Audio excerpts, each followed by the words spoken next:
از انس روایت بده که روزی قیامت برای هر فرزند آدم پیش دو کتفش تمام کتفاش ترازو را میبیارن میمونن، موکل های ترازو اما ملائکه ها میبیاین او را وزن میکشن، حتی وزن میکشن صدا بلند میشوه که فلانی در وزن بهشتی شد، میگه همه میفهمه. صدا بلند میشوه که فلانی جهنمی شد، همه میفهمه. خدای ما را صدامون به سوی جنت بلند شوه.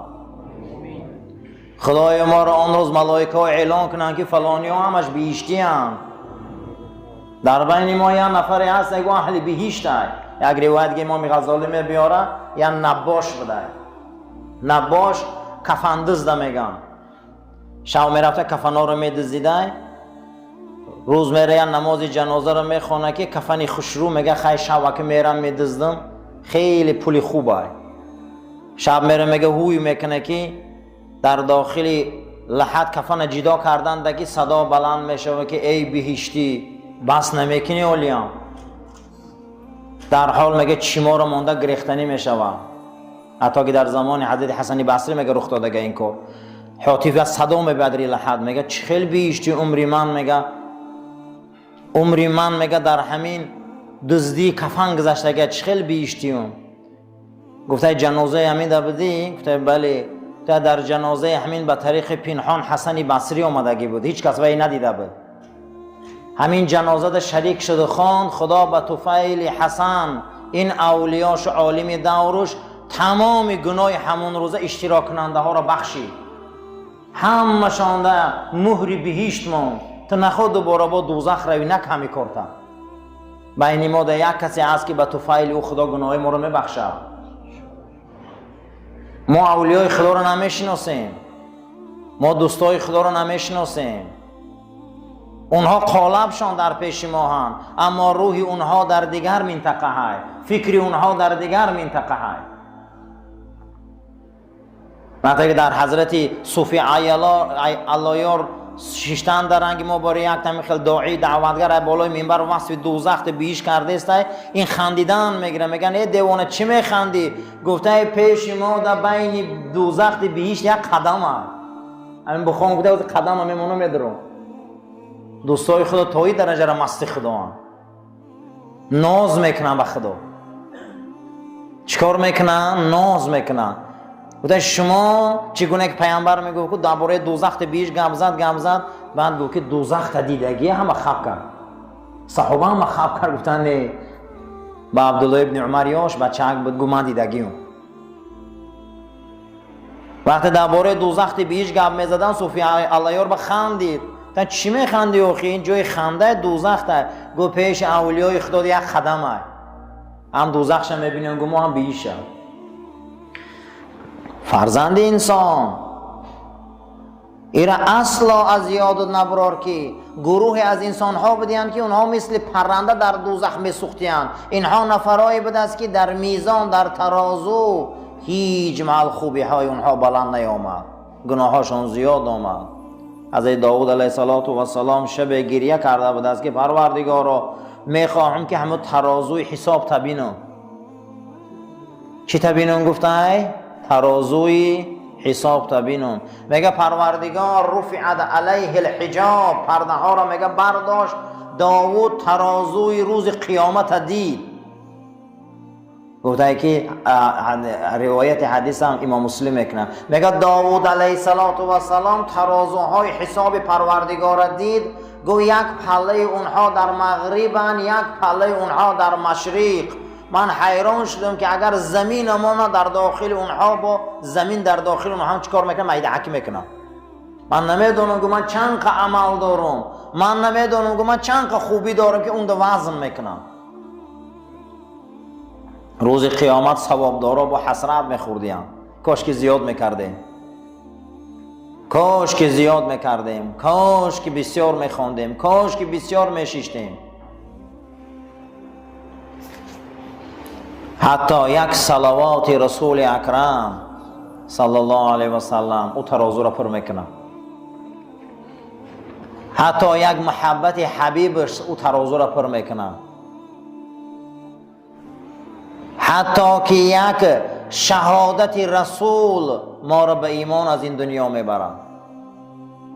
همه اینها در پیش پیامبر آخر زمان، در محبت او، در صلوات او، در عشق او، همه این عزیزا یک میجه زدن است. میزان حق است. این یکی از عقیده اهل سنت و جماعت است که ما را ترازو میکنن. فقط نامه‌های اعمال ما وزن میکردیم. فرزند آدم غافل نباش.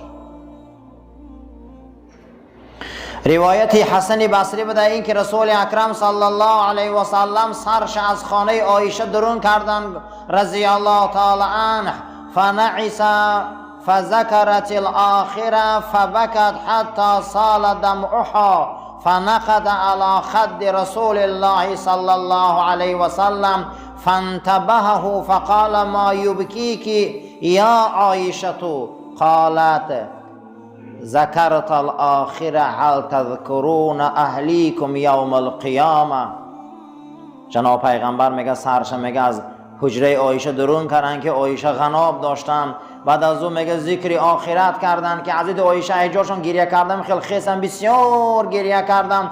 بعد از اون آمدن پیغمبر آگاه کردم. پیغمبر آمد گفت عایشه چی گریه میکنی؟ آیه عایشه گفت فرستاده خدا آخرت و ترازو را یادم دا آوردی برای من گریه کردم. ما میترسیم اهلی چند باشیم که چخل نجات میابیم. بعد از او پیغمبر گفت قسم به نام آن خدایی که جان من در دست اوست، این نغز دانین که شما هیچ محل در سه حالت اگر نام من در زبان شما بیای قطعی صلوات گفت، هیچ محل در ترازو شما را عذاب نمیکنم، در وزن کشیدن شما را عذاب نمیکنم. کجا هست ای فرستاده خدا؟ گفت هر کسی نام من میفهمه صلوات میگه، هر کسی که بعد از نمازاش صلوات من میخوانه، هر کسی که از دنیا به صلوات و شهادت من میگذره، ایرا نغز دانه که پروردگار حساب کتابی او را فردا در ترازو سبوک میکنه. برای همین نماز ما به صلوات درست نمیشه. ما اللهم صل علی و اللهم بارک علی میخونیم. کسی نام رسول اکرم میفهمه صلوات فرسته. کسی اگر مرگش به صلوات میگذشته، عایشه گفت قیامتت خیلی سبکه. خشا به حال انسانی که حیاتش به صلوات گذره، خشا به حال انسانی که رسولش دوست داره، خشا به حال انسانی که با پیامبر صلی الله علیه و سلم عهد داشته باشه. یا اخی، ای برادر مسلمان، گفت امام غزالی لا تغفل عن الفکر فی المیزان، غافل نشوی که فردا خدا ترازو داره. این غافل نشو. و تطایر الکتب الی الایمان، فردا کتاب ها را به سوی ایمان الی الایمان، فردا هر یک کتاب ها را میبیارن ورق ورق نشر میکنن و آن روز از طرف راست و چپ خیر و نیک جدا میکنن. ایرا فراموش نکن. فینبغی لکل مؤمن السؤال، برای هر یک مؤمن سوال ها بده. ایرا فراموش نکن که ای هر یک نعمت دادگیش ما را میپرسیده است. مرگ یک طرف با فردا میپرسیدیم، مرگ یک طرف فردا با ترازو بوده است، مرگ یک طرف فردا نامه اعمال می آوردین ورق می زدین. ایره فراموش نکن. ثلاث فرق فرقة لیس لهم حسنه، روز قیامت انسان ها را سه تقسیم کردیم. یک تقسیم بده در اون ورق ها که یگان نیکی نبوده از درم ورق های کتاب های نامه اعمال. فیخرج من النار عنق اسود، گردنای سیاه سیاه از جهنم اون روز بلند میشه. میگه و سیئت یا سیئت وجوه الذین کفروا، آن روز شما میبینید روی اون انسان هایی که پروردگار و پیغمبرشان در کفران ورزیدن، روی های اونها در قیامت سیاه میخیزه.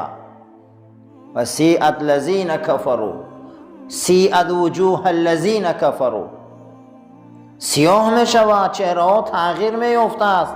گردن های سیاه میگه از داخلی انامون زبانهای جهنم بلند می شوند.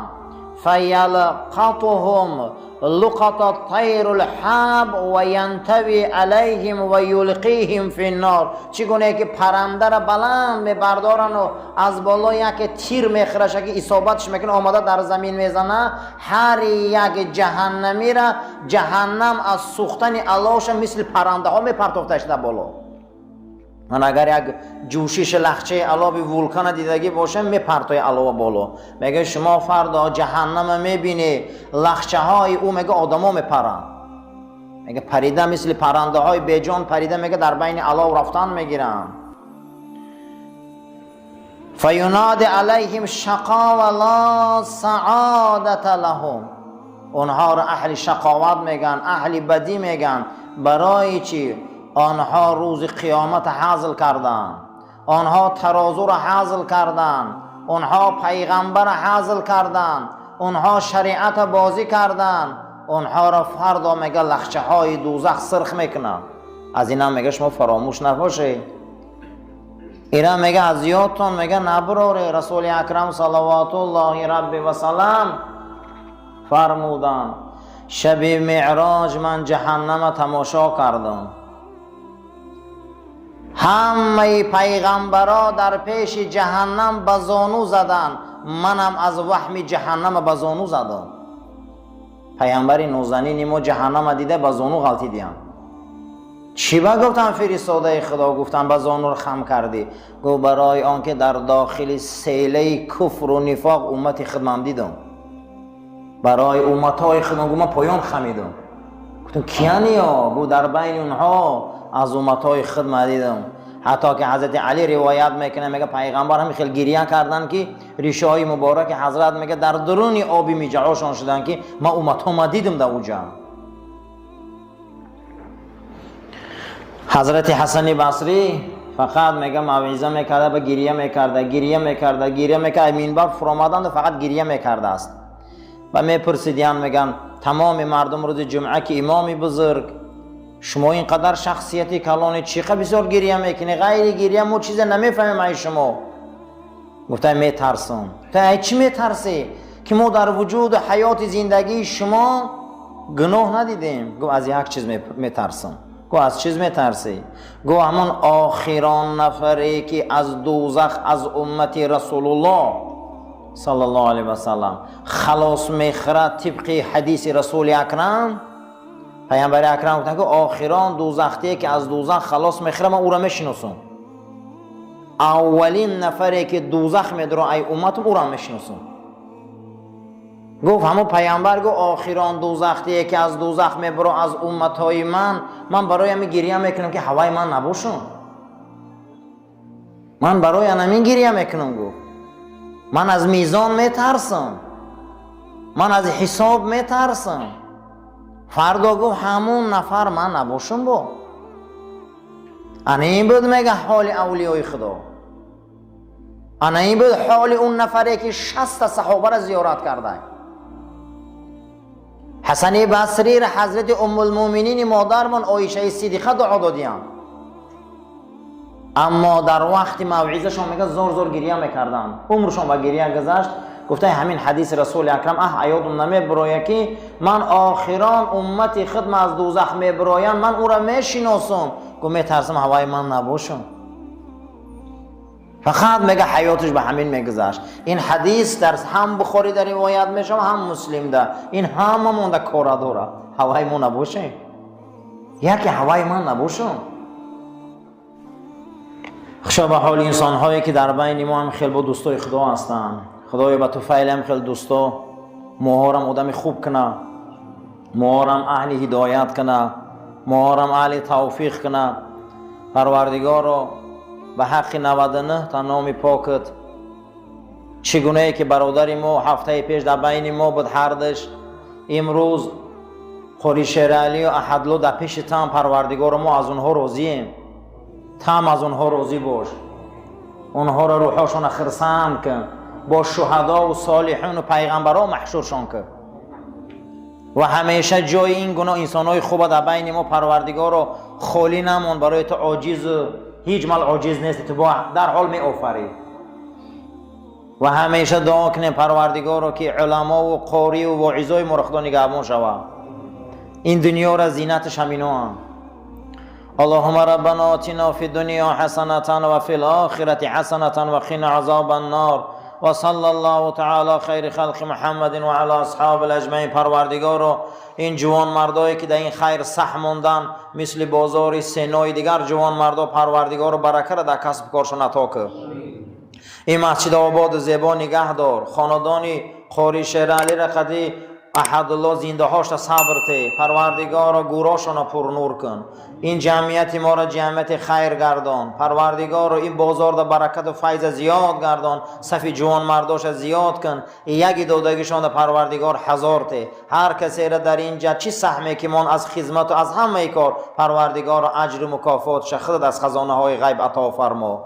و این سفر دو برادری ما را به خطر گردان. برحمتک یا ارحم الراحمین.